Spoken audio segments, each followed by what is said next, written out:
Assalamualaikum warahmatullahi wabarakatuh.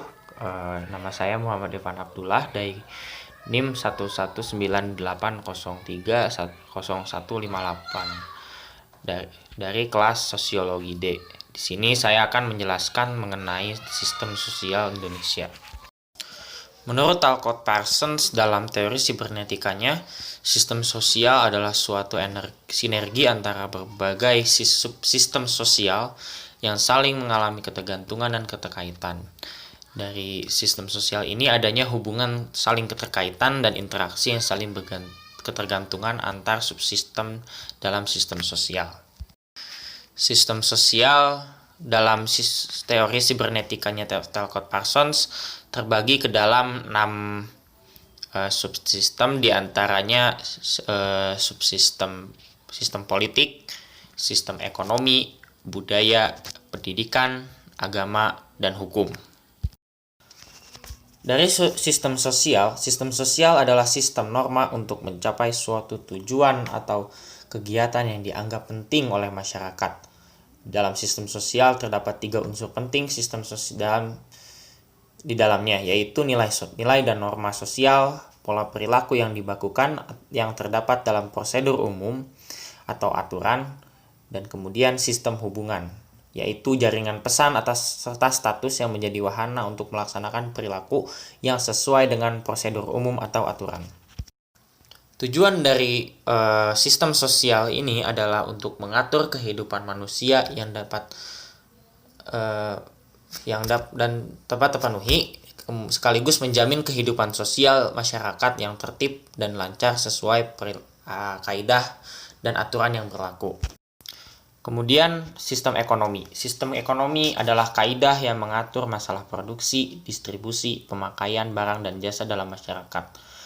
Dalam sistem ekonomi terdapat faktor yang mempengaruhi, diantaranya gathering adalah pengumpulan barang dan jasa serta sumber daya alam dari lingkungan. Kemudian ada production, yaitu proses merubah sumber daya alam menjadi barang-barang atau komoditi. Kemudian ada distribution, yaitu proses pembagian barang pada subsistem lainnya. Dan yang terakhir service. Service itu adalah pemakaian barang dan jasa di antara masyarakat. Fungsi dari sistem ekonomi yaitu mengatur distribusi dan pemakaian barang dan jasa bagi kelangsungan hidup manusia. Dampak dari sistem ekonomi yaitu adanya industrialisasi, seperti karena adanya kemunculan teknologi dan adanya modal, sehingga pabrik bermunculan di mana-mana. Kemudian adanya kekaburan norma, yaitu karena adanya kapitalisme mengaburkan norma yang ada di sekitar masyarakat itu. Dan adanya alienasi, yaitu keterasingan, karena setiap individu pemilik modal selalu bersaing, sehingga adanya terjadi alienasi. Kemudian adanya perusakan lingkungan. Perusakan lingkungan terjadi karena adanya dampak dari industrialisasi tersebut, di mana pabrik membuang limbah dari produksinya, sehingga terjadi pencemaran dalam lingkungan, dan adanya kerusakan di ekologi hutan akibat eksploitasi secara berlebihan. Kemudian sistem budaya. Sistem budaya menangani urusan pemeliharaan nilai dan norma budaya yang berlaku dalam kelestarian struktur masyarakat.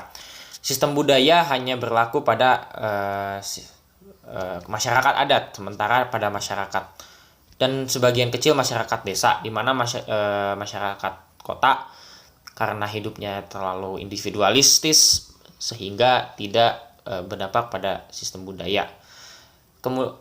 Subsistem dalam sistem budaya ini adalah pendidikan dan agama, karena berasal dari budaya itu sendiri. Sistem agama merupakan salah satu subsistem dari sistem budaya. Sistem agama merupakan seperangkat aturan yang mengatur hubungan manusia dengan Tuhan, hubungan manusia dengan sesama manusia, dan hubungan manusia dengan lingkungannya.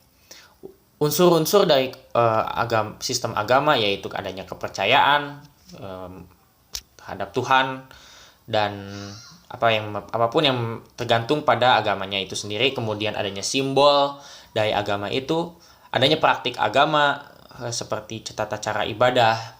Kemudian ada penganut dari agama atau umat yang biasa disebut umat, dan adanya pengalaman agama. Semakin tinggi pengalaman seseorang dalam bidang agama, maka dia akan menjadi pemimpin dari agama itu sendiri. Kemudian dari subsistem lainnya ada subsistem budaya lainnya, ada sistem pendidikan. Sistem pendidikan lahir karena keluarga tidak sanggup mengembangkan pengetahuan sehingga memilih menyerahkan urusan pendidikan, urusan mengurus keturunan mereka kepada lembaga pendidikan. Lembaga pendidikan terdiri dari lembaga pendidikan primer seperti sekolah dan lembaga pendidikan sekunder seperti tempat les. Dalam sistem pendidikan terdapat interaksi sosial, diantaranya interaksi dengan orang luar, bagaimana lembaga pendidikan melatih muridnya atau anggotanya untuk bagaimana berinteraksi dengan masyarakat.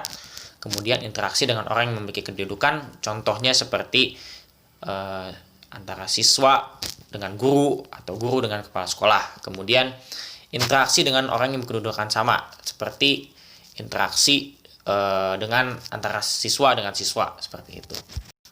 Kemudian selanjutnya ada sistem hukum. Sistem hukum ada untuk memaksakan norma yang ada untuk ditaati oleh masyarakat. Sebagaimana kita tahu bahwa aturan adalah norma dan nilai di masyarakat, maka sistem hukum hadir untuk memaksakan nilai dan norma itu norma yang ada di masyarakat itu. Kemudian dari sistem hukum adalah adanya sanksi apabila kita melanggar norma dan norma atau nilai yang berlaku di masyarakat itu. Tujuan dari sistem hukum yaitu menjaga kondusivitas masyarakat agar tidak ada gangguan-gangguan dari anggota masyarakat itu, dan konflik yang terjadi dapat diredam dengan adanya sistem hukum. Ketika terjadi konflik, maka sistem hukumlah yang bertindak. Kemudian ada sistem politik. Sistem politik adalah seperangkat norma dan status yang mengkhususkan pada pelaksanaan kekuasaan dan wewenang. Ciri dari lembaga politik atau sistem politik itu yaitu masyarakat yang bersatu atas nilai yang disepakati bersama. Contohnya adalah yang menghasilkan sistem hukum. Kemudian adanya pemerintah yang aktif. Pemerintah itu melaksanakan fungsi untuk kepentingan bersama, bukan atas kepentingan pribadi atau golongan. Kemudian kewenangan pemerintah sebatas wilayah negaranya, tidak dengan wilayah negara lain. Fungsi dari lembaga politik atau sistem politik yaitu melayani dan menyelenggarakan kepentingan bersama, kemudian menyusun rencana dan menyelenggarakan kegiatan untuk tercapainya tujuan dalam masyarakat, kemudian menengahi pertentangan kepentingan dan melindungi masyarakat dari serangan pihak asing ketika terjadi rongkrongan pada sistem pemerintahan mereka. Sekian dari penjelasan dari saya mengenai sistem sosial.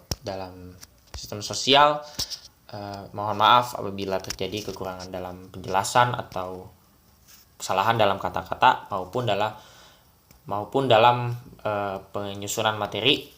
Saya pamit undur diri. Wabillahi taufiq wal hidayah. Wassalamualaikum warahmatullahi wabarakatuh.